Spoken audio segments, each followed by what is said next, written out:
Arthur is going to talk about a trip to PSM and then a trip to Sardinia, which has got all sorts of extra interesting bits. And this is from 1975, I think. Over to you, Arthur. Okay. Hopefully you can see my screen now. Yes, that's coming up very nicely. Okay, so let's get started then. Thanks very much for your interest in the events of 45 years ago. There's at least probably a dozen of us on the call. And I think some of the things that happened back then in 1975 actually helped to shape activity for the CPC and others over subsequent decades. And I'm hoping to get through these slides in about 40 minutes, so you won't be too weary at the end of it, and maybe we'll have a bit of a discussion, because I've not got a monopoly on the events back then, and I'm sure others have got interesting things to say as well. But anyway, it's quite a complicated story with the Craven Pothole Club and Loughborough University Speleological team running two trips. Well, I was piggybacking onto an American trip to the PSM, and Loughborough were going down to Sardinia. So I'll just give you a bit of background on what happened. Right.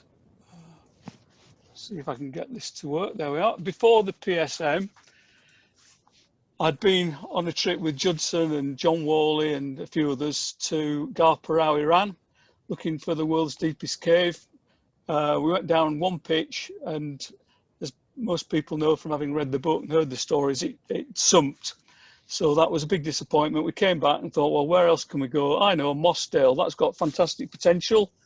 So we crawled to the end of Mossdale, and that's debts or bang I've got in the ammo tin. And that's another story, but we decided we weren't going to bang there after all. Next opportunity to go deep was the following year at the Wefer Berger with Adrian Bridge and various other people who you'll all know, I guess.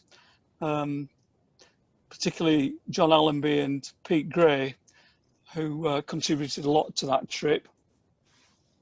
And we managed, by the grace of God, to get to the bottom of the caves using a running ladder technique, which requires an excellent anchor for each pitch.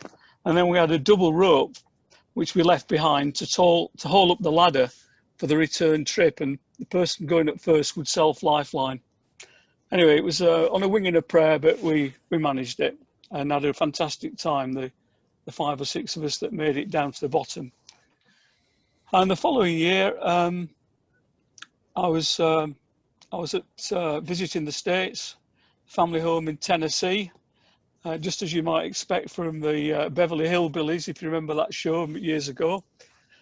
And then my uncle in Atlanta introduced me to one of his student friends from back years ago, Jim Yeomans, who was a member of the Dogwood City Grotto, and he offered me a job. It's the only job I was ever offered in America, but it was be hanging around on the side of skyscrapers, fixing windows and caulking the joints, and it didn't really appeal to me. But anyway, Jim was a very dynamic guy, and we kept in touch, and he was organising a trip to the PSM, and I got an invitation to join that trip with the newfound American friends.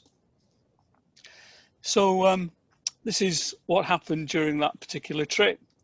Set off from, well, I was living in Pudsey then, although the family home was Skipton. I went down to Loughborough, then on to London, and I was going to be hitching down the M1 via Loughborough with some friends, Chris Murray, who I knew from Loughborough University, as well as Pete and Alison Moody, who were very well known in Mendip. We got the train overnight to Victoria, and then the boat to New Haven. Next day we had a quick look around sites such as the Eiffel Tower, Notre Dame, and then caught another train overnight. And we were too tight or hard up in those days to have a proper carriage for sleeping, and so we just balanced ourselves, wedged ourselves between the bags in the corridor, so it was a very uncomfortable night. But 6:30 next morning, it was time for me to get off the train, and I was going on to the PSM, whereas the other two were heading, the other three, sorry, Chris, Pete and Alison were heading to the Picos de Europa to join a Wessex Caving Club expedition. They had something new going on there. I met up with Ruben Gomez, who in those days was the sort of secretary for RSIP, who controlled access to the PSM. And he gave me a lift to Lick. And there I met up with various people from other caving clubs, which I wasn't expecting. I thought, I wondered what they were all doing there, because we couldn't all have permission to go down the PSM. At least that's how it seemed to me. And the longer I was on my own there, I kept bumping into other people. Obviously, the Americans were coming. There was the BEC, the Eldon, Cambridge, Grampian even. And so it was a very unusual and interesting mix of people. No sign of my American friends. So I was hanging around for 1 or 2 days. But news came through from RSIP that they had just found a new entrance, a top entrance into the PSM, and it now had a depth of 1,270 meters, and that was through the M3 in entrance. Our goal, however, was a bit more modest than that. We were just going to help out generally with RSIP, and we're fairly familiar with some of the stories about the Gouffre de la PSM Saint-Martin, particularly the Lepino shaft, which I think was the original entrance. And I'd read the book Life and Death Underground years ago when I was at Airville School in Skipton. And Ruben Gomez introduced me to somebody called Max Cousins, who was a Belgian balloonist. And he, in 1934, incredibly, he reached a height of 52,000 feet in this contraption. So he was a national hero in Belgium, and he then, around that time, well, it's 1952, when he was leader of the expedition into the PSM via the Lepino shaft, and that's well remembered for the tragic death of Marcel Loubens. It was a mechanical problem with the cable, and he died. And there's a tribute to him in the cave.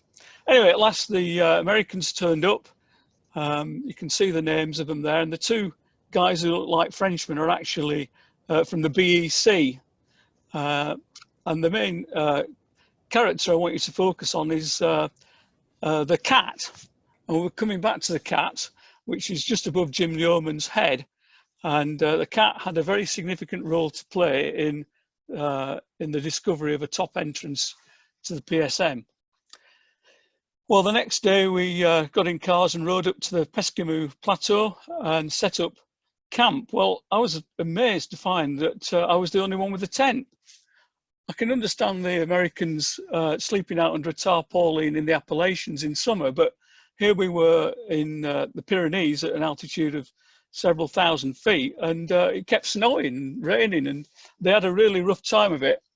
But I did have space for one other person to join me in the tent from time to time. Anyway, the next day we were still getting our act together, and nobody was around. And we had this fantastic mountain, Pic d'Arlas, immediately behind the camp. And I just set off walking towards it. Before I knew it, although I was in flip-flops, I was at the top of it. And it was an incredible experience to be up there looking across the cloud base towards Pic d'Anay, about 4 miles away. And yeah, I'm not often given to emotion, but I was really struck by that experience. I managed to get down again safely in my flip-flops, and I wouldn't recommend that to anybody else. Anyway, here's an elevation, should I say, of the PSM as it was then, with M3 entrance, which was newly discovered and ran down towards the Tete Sauvage, but they hadn't actually made the link up. And so that was going to be our mission, should we choose to accept it. And so we had this discussion with Ruben Gomez. He's the guy over on the left there. And we agreed that the Americans and myself from the CPC would try and make the link up with the M3 series and survey it. He also gave us a patch of limestone where RSIP would allow us to check out any holes that we found and then report back to them. So we entered the PSM through the Tete Sauvage entrance.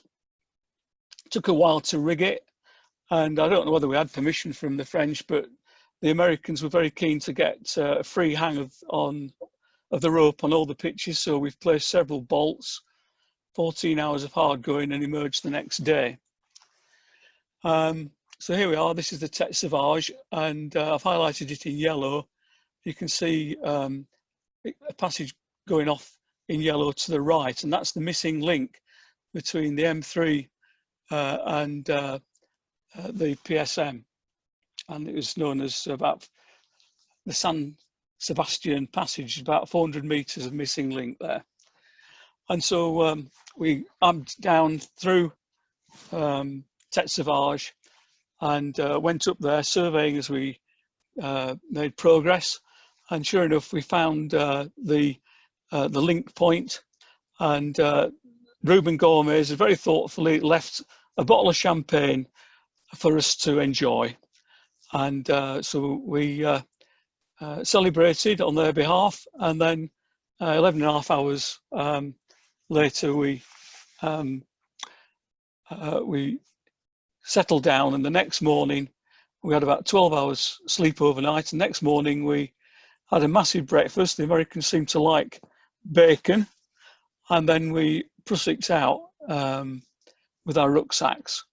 And I find it unbelievable, but back then we were wearing wetsuits for all this, and Fred had the common sense to take off the top part of his wetsuit, and so he made pretty good progress.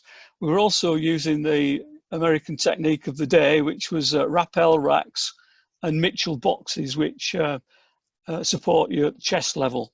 I'm sure techniques have progressed quite a bit since then.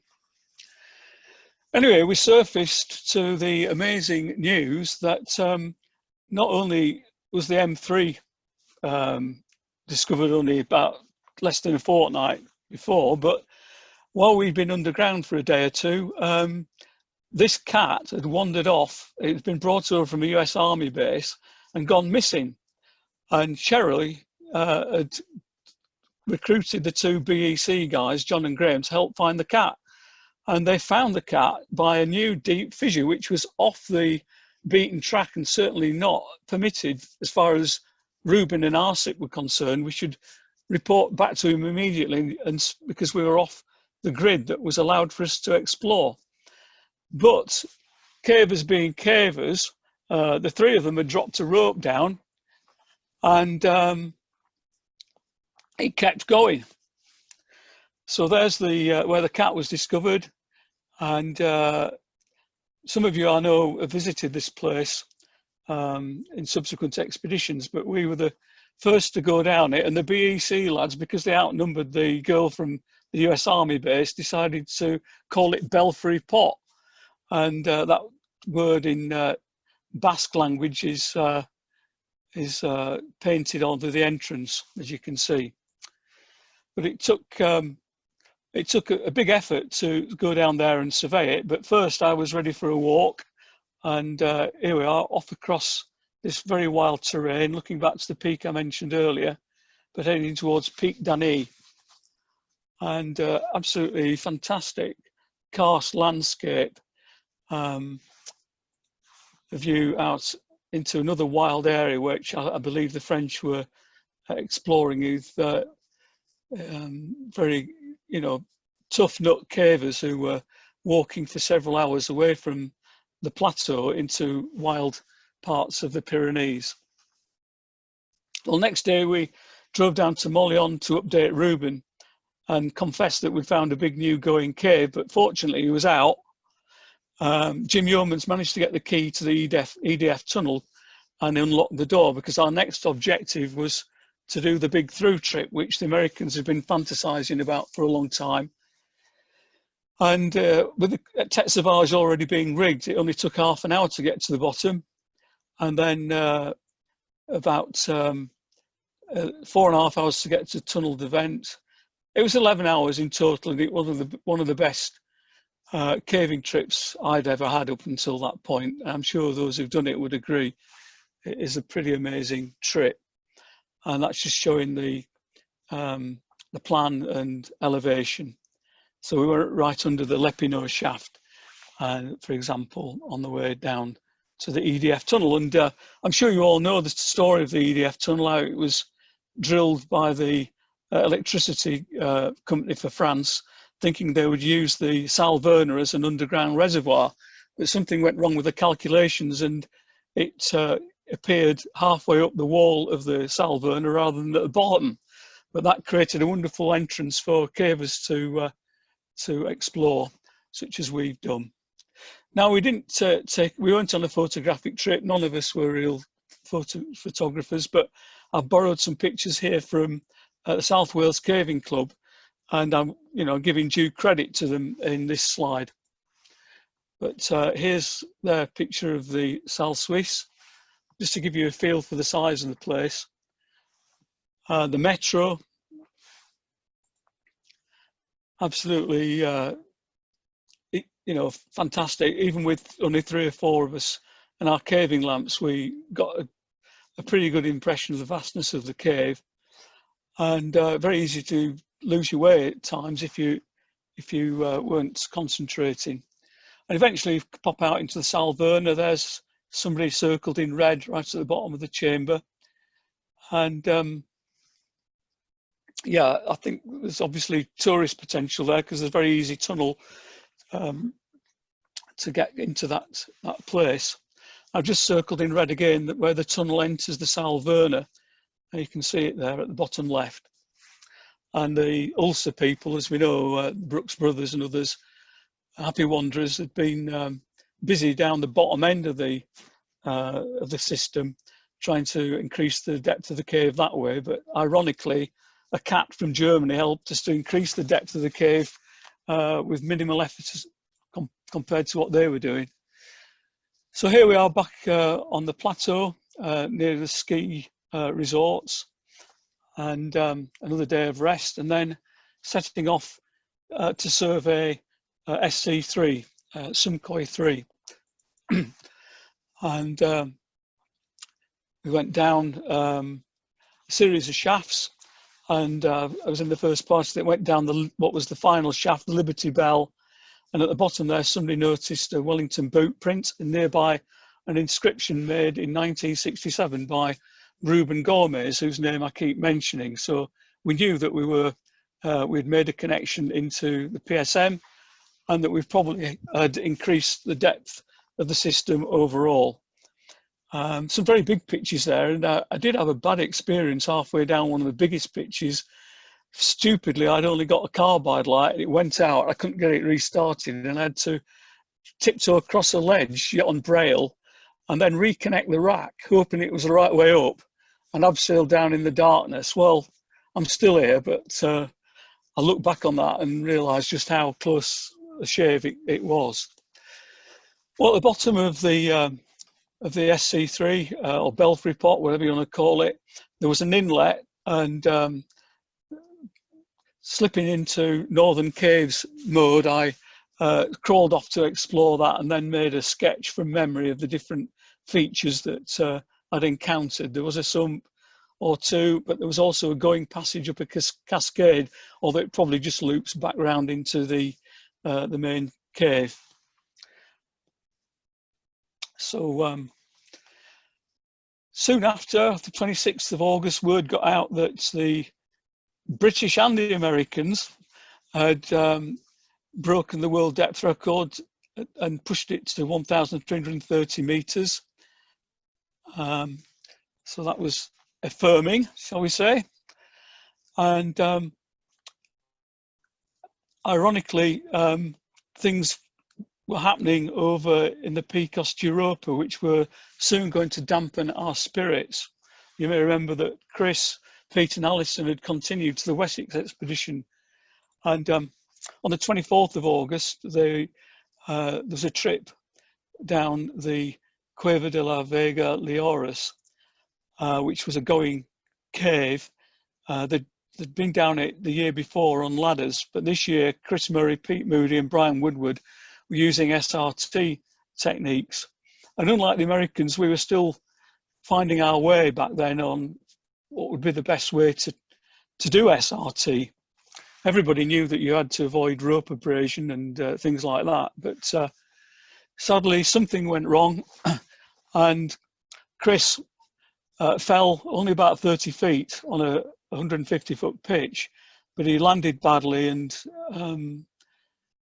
there's no way for the other two to get out to raise the alarm because the rope was dangling 30 feet above their heads, and he died several hours later in the arms of his friends. I'll come back to that later. Anyway, 28th of August, we're winding down now. We visited the resurgence for the PSM in the Cacoeta Gorge. This is where it comes out from a waterfall. Tantalising, isn't it? You know, with scaffold poles or bolts, you'd want to get in there. And I'm sure the French have already explored it. As I remember, it doesn't go very far, but just a very pleasant place. Well, all that was written up in the Craven Pothole Club journal, as we had in those days in 1975. And there's a bit of a play on words for those who know a book called 1066 and all that. I called it the PSM and all that. So not many people perhaps have realised that something fairly significant had happened, but there we go. So the next stage of the adventure was to meet up with Chris Murray, as I was expecting to do, in Toulon and then go off to Sardinia. But let me just give you a bit more background about Sardinia so you understand where that's coming from. Well, I've been caving with John and Dave Alanak, Alan and Dave for several years since joining the CPC in '68, and there's just a picture you may not have seen before taken in Clapham car park. But after several years, I was a bit fed up with my job, and I packed it in and went off to university, to Loughborough actually, and had a very nice time there on the whole. Met various people who wanted to go caving, and I was classed as a mature student, at least in age terms. So I was able to drive the minibus, and I was a very popular person for all the various clubs that wanted to go out to play. Anyway, I met Chris Murray through Loughborough University Speleological team, and he'd been down Swildens. He loved sumps, and he gave John Worley, Dave Alanak and myself the confidence to go down diving some of the sumps in Swildens Hole. And three of us got down as far as Swildens 9. Again, I look back on that and wonder how we did it. I think the visibility was probably pretty good as it happened on that occasion. I certainly won't be up to it now. And then on the 29th of December, '74, I've been at Loughborough for about 18 months at that point, and Pete Rose led a group of us, including the Mendip Cavers, and we went down Lost Johns and had a good time there. But this was forming relationships which, unknown to us, were going to lead on to the trip to Sardinia. So first of all, I had to get myself from the PSM over to Toulon, and that was an overnight trip again on a train via Lourdes.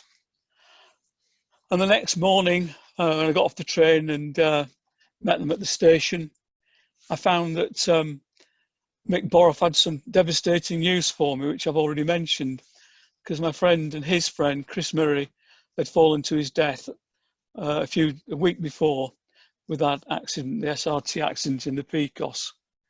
And that was, well, you can imagine how we all felt.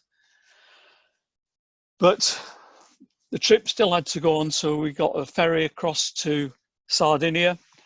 I was reunited, thankfully, with my friends John and Dave, and we had a 10-hour ferry crossing. I came into Porto Torres at the northern end, and then for some reason, drove right down the full length of Sardinia to Cagliari, which I think is the capital, and there we pitched tents by a lighthouse. And I think that is the lighthouse, although it's so long ago I can't be sure. So here's the Lust team, 14 cavers, including some holidaymakers, crammed together on a 12-seater minibus, the one you saw earlier. And credit to John and Dave, who didn't know any of these people to start off with, but by the end of the trip, they were all best of friends. Next day, we went north up to the coast and had an expensive camp. I don't know what we were doing, but we were using salt water for our soup. It doesn't sound as though that was a very sensible thing to do. But the next day we drove up a winding mountain road to the Grotta de Sa Occa, which we'd read about, and set up camp outside of the Grotta de Subventu. It was a 2-hour trip into there just to have a recce. Having travelled all that way, we were keen to have a good look around. And John recalls the initial feeling of isolation and apprehension when we were dropped off by the holidaymakers at Subventu and abandoned while they went off to the seaside. And we were left to contemplate bullet-ridden road signs and the thought that local shepherds had a reputation for kidnap and banditry. So I think John slept with an ice axe under his sleeping bag that first night. There's Dave pointing meaningfully at the bullet holes.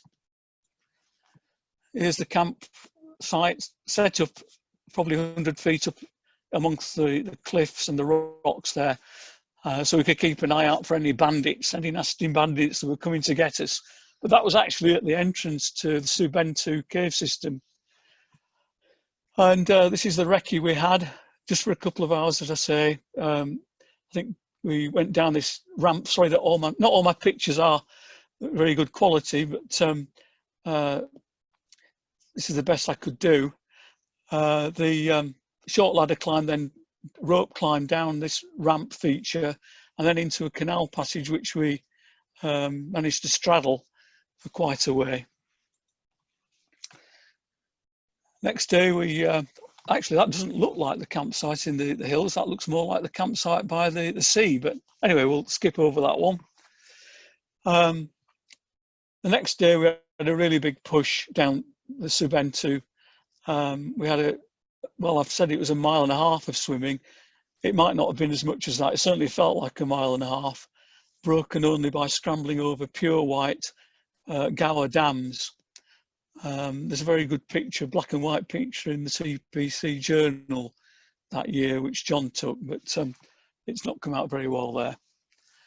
Similarly, these fantastic river passages looked a lot better in colour. But you know what it's like when your voice just echoes on into the distance. Very exciting. And right at the end, we met an absolutely gigantic chamber. And Dave recalls we returned to the ridge where 2 pinpricks of light were visible far away. It reminded him of the Lake District, being at Wasdale Head on Great Gable at night. And then we got down from as far as we could go up there, and the scree running down several hundred feet, and rejoined the others. And several hours later, we reported a successful conclusion to the exploration. Fairly basic living standards up there, but it was only for less than a week. And then John wanted a photographic trip, naturally, into Subventu. And while we were doing that also, I think Dave made a link to the Sa Occa cave, which we'd first spotted when the minibus drew up, and that was 180-foot pitch. So we're having nice warm feelings now. We've had a good time around Subventu. And I thought this was John or Dave, but somebody was really into fire blowing. I remember hearing a story once when somebody was had a bit too much to drink and they filled their mouths with petrol, but the lighter didn't work. I think it's Howard Beck who tells that story. So that was another thing to watch for, but we don't think about that too much. And we must not have been getting on very well together at this point, because the next morning there was a lynching, at least a mock lynching. And I think we'd woken up that morning and found that we'd only had about 50 pence left in the kitty to last for another 2.5 weeks. So something had gone wrong with the planning. Anyway, we went off to the seaside, and on the way we met the local cavers at Nuro, and they have a little museum there which we enjoyed viewing. And our attention then turned to this area, to the Grotto de Bu Marino, which you can see down the lower down the coast there. Our campsite was on the cliff tops, quite close to the grotto. And out of boredom one evening, we were bringing our water up from the spring or something at the bottom of the cliffs. You see that bucket that's been hauled up? And Dave and I thought, we might as well climb up the cliff, that would be a bit of fun. But we totally underestimated how difficult it was going to be, partly because the rock was so friable and we hadn't left enough time. It was practically dark by the time we got up the cliff. That was probably one of the hairiest things we ever did, actually, looking back. And the next morning we hired a boat, or I think there was a regular boat going to the grotto, and we jumped on it. Here's some of the caving team and one or two of the holidaymakers dressed to go caving. They didn't get very far, but it was a very worthwhile trip. John recalls a massive passage swimming all the way, with the first half in seawater, and then, as you might expect, the second half in freshwater as the inlet streams met together. Very interesting in terms of buoyancy when you go from salt water into freshwater. And if you've not seen this cave for yourselves, then it is absolutely beautiful, and seems to get bigger and bigger the further you go. Boat ride back to where we'd been at our campsite. And then the next day, John drove us up into the mountains. There was a checkpoint and the police warning us of bandits. So we decided that we'd abandon our plans for a while, and I think we camped outside a church. And the next morning we had a look around the village, local people dressed quite distinctively, and we didn't see any bandits, but I don't know what a bandit would look like in that situation, but there was evidence that they were around. And I had this translated a while ago. It says, the forest guard's law: do not go through here with your animals or on your own, since this is an occupied area. Occupied by what, though? Anyway, we never did find out. That was the roadblock.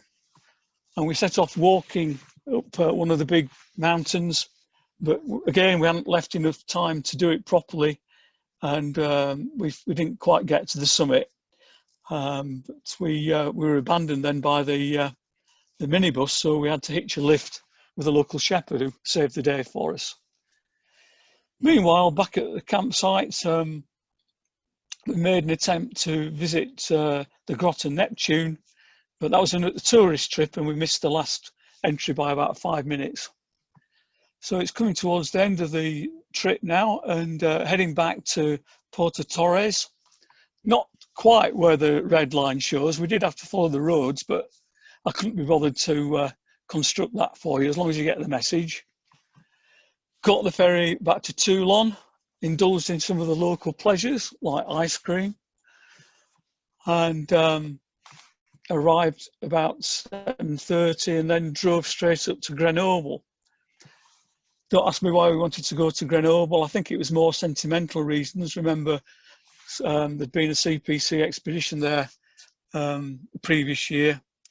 Here's a view of the Vercors. In those days, we were allowed to camp on the plateau there. Absolutely beautiful spot. And shades of our previous trip. We walked over to, and all we knew at the time was that there'd been a massive flood, and that there were 2 bodies down there at that time. It's still not recovered. And again, I'll come back to that again in a minute. From Grenoble, we then drove to Chamonix. I don't know what we thought we were going to achieve in Chamonix, but it was, we just had a few hours to walk up to the famous Montenver Hotel, which is reached by a kind of funicular railway by tourists. I found it really hard going, to be honest. I think it was just a cracking pace that we'd set ourselves. And then there are fixed ladders that take you down onto the Mer de Glace. Here we are, innocence amongst the mountains. I would say that for myself. I've not much idea about what to do in a glacier with all the crevasses and things. And we had the classic situation where we wanted a picture of Dave Alanak and said, just take 1 or 2 steps backwards, please. And you can guess what happened. He disappeared. And it went quiet, and we walked over, and he'd fallen down a 40-foot crevasse, and mercifully had landed in soft snow. And even more mercifully, there was a 45-degree ramp, so he could extricate himself unharmed. It was a very severe lesson to us. A picture here, black and white, one of John's pictures. You can just see Dave Alanak as a little black dot standing on the glacier there. It looks better in the CPC journal of that year. So now we're heading back to Paris, get the hovercraft across to Ramsgate, and everything was written up by John and Dave in the CPC journal. Now, normally you'd think, well, that would be the end of the talk, but I've still got 5 minutes left, so I'm going to rabbit on a little bit about what happened after the PSM. Well, a few weeks later, Ruben Gomez and his mates from RSIP made a connection between SC3 all the way through to the EDF tunnel, and it took them 22 hours. So that was an achievement, I suppose. The Wessex Cave Club did an investigation of sorts into what happened to our friend Chris Murray, hoping that lessons might be learned from the tragedy. This isn't the time or place for me to go into what the lessons are. There was also a report from the National Engineering Laboratory about the rope that had plunged Chris to his death. And again, you can browse that for yourselves if you're interested. But the next sort of thread really is to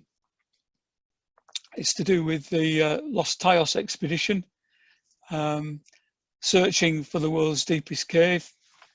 And you may remember that we had that GG type gantry made out of logs.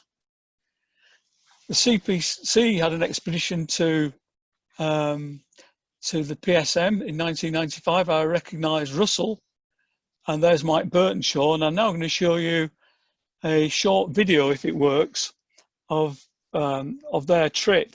Just the highlights. It's an hour and a quarter long, and I've edited it down to less than 2 minutes with the help of my son. So here goes. This is the 11th century church at Saint-Angrasse, behind which lies the valley up to the EDF tunnel into the Salverna, which sits underneath that hillside. The PSM continues to drain through this lot underneath this gorge and resurges at the Cacoetta Gorge down the valley. I don't know if you can hear me now, but this is the Lepino shaft, and Mike's wife, I think, wandering around, going over to the plaques that are left for Marcel Loubens.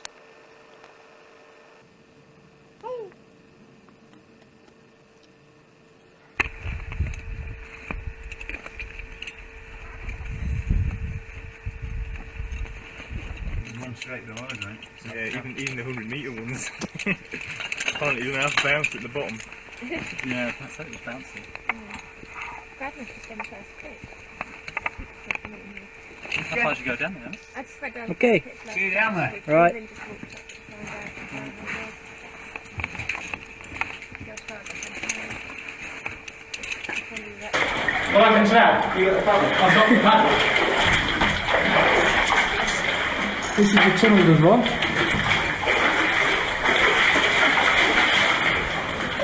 Are you meant to be towing this other one with you?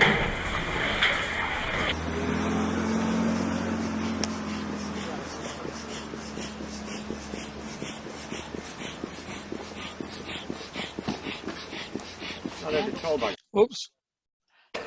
This is 11. Right, here we are, just a few pictures. I don't need to dwell on these, but these are some of the shots that were provided for me by Mike Burtonshaw. So there we are, and just to finish off on the links to the PSM, Fred Wefer, who was one of the American cavers, went on to become president of the NSS, which is the American equivalent of BCA. And sadly, he died in 1999, the same year as he had a book published where he combined his love of Butler Cave in West Virginia with his fantasies about guns. So if you're looking for a bedtime read, you might enjoy that. There again, you might not. Anyway, continuing, I've found through the internet that in 2008, an even higher entrance than M3 and SC3 was found, and they called it M31. And it then took the depth of the PSM to 1,410 meters, and a total of, at that time, well, currently, sorry, of over 82 kilometers of passages. So after Sardinia, we'll soon be finished now, don't worry. Dave Arnack has been keeping tabs on this much better than I have, but apparently a large group went back in 1980, as you can read for yourselves. Again, CPC members in 2010 and 2011. I'm sure that's written up in the record, but I didn't have time to investigate it. This is the way that local cavers were getting through that passage which we straddled. And there's Suventu and one or two of the other caves nearby are currently being used by astronauts, believe it or not. I think it's the chambers at the end that particularly excite them.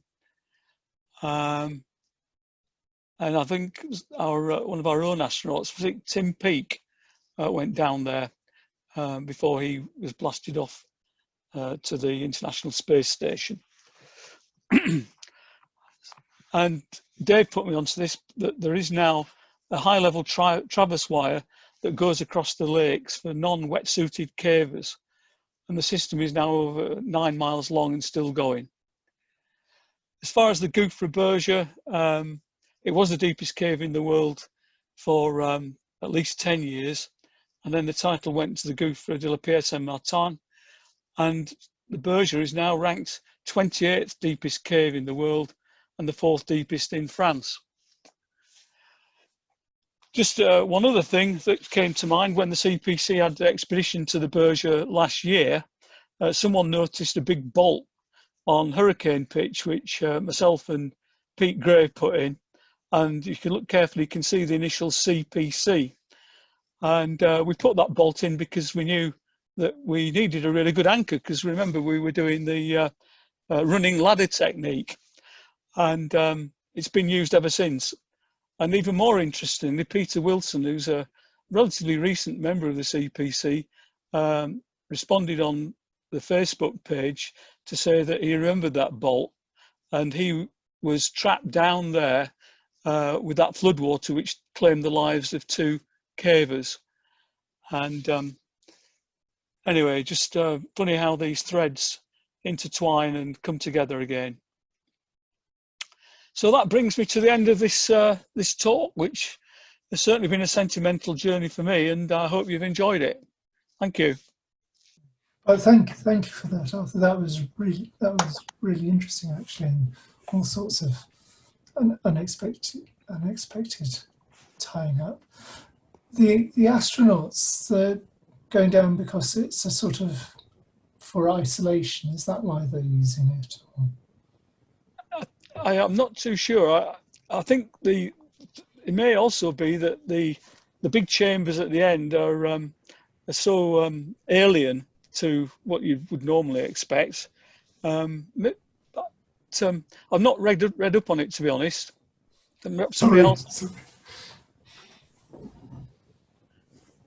Is Dave on the call? Because he was the one who made me aware of this. I'm just fiddling about.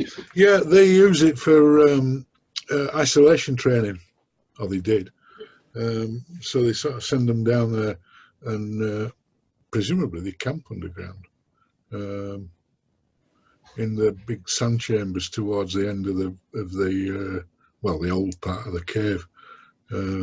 We had a camp there in 1980 for about 2 weeks, underground camp. It's really quite a nice spot, nice and dry. So yeah, I guess that's what I don't know if they're doing it now, but they did do for a while, and you couldn't get into the cave. You know, it was locked up, and they were just using it as a facility, presumably allowed by the Italian government. I don't know. Yeah. Very poignant memories of Chris, Arthur. As you will remember, I caved exclusively with Nick and Chris from 1970 to 72, because I was at Loughborough then, and we all spent weekends in Mendip at Chris's house in Lytton. It was the big old mill they had then, and we used to do dives down to Swildon's Fore and things like that. Wonderful memories. And when I heard about Chris, I was absolutely devastated, you know. And I've always wanted to go to his grave, which is in the English cemetery in Bilbao, I believe. He's buried, if anybody was there, it would be a nice sentimental visit to visit him in the English cemetery in Bilbao. So a wonderful caver and a great guy. Yeah.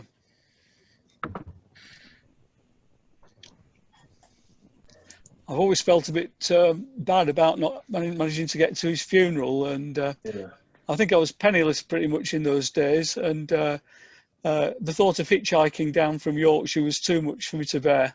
Yeah. But I wish I'd made the effort now.